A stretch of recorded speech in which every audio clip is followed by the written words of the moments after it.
સાબરકાંઠામાં પણ બાળ તસ્કરી જેવા કિસ્સાઓ સામે આવ્યા।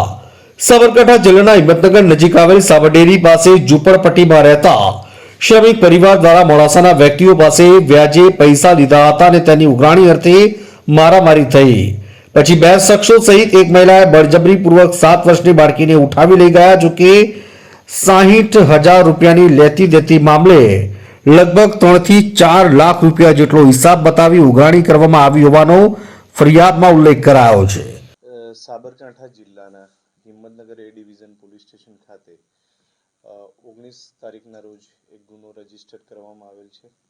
ગુનામાં વિગત એવી છે કે નટ સમાજના જે ફરિયાદ પક્ષ છે એમની સગીર વયની દીકરી છે એમને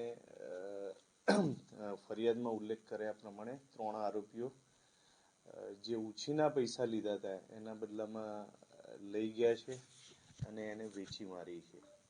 એ પ્રમાણેની હકીકત હતી। એ હકીકત આધારે પોલીસે તપાસ કરી છે।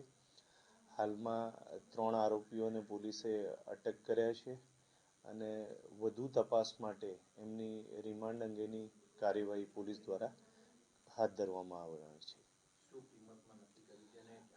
ફરિયાદમાં ઉલ્લેખ કર્યા પ્રમાણે 3 લાખ રૂપિયામાં આ દીકરીને વેચી માર્યા હોય એવો ઉલ્લેખ કરવામાં આવેલો છે। તપાસ પછી સત્ય હકીકત જાણવા મળશે। વેચાણ રાખનારને આરોપી તરીકે લેવામાં આવશે। હાલના તબક્કે તપાસ ચાલુ છે। જો એમાં એમની પણ સંડોવણી હશે તો એમને પણ ગુનાના કામે કાયદેસર કાર્યવાહી કરવામાં આવશે। બાળકીને લાવવા માટે પોલીસ ત્વરિત કાર્યવાહી કરી રહી છે અને ઝડપથી બાળકી હેમખેમ મળી જાય તે પ્રમાણેના પ્રયત્નો કરવામાં આવશે।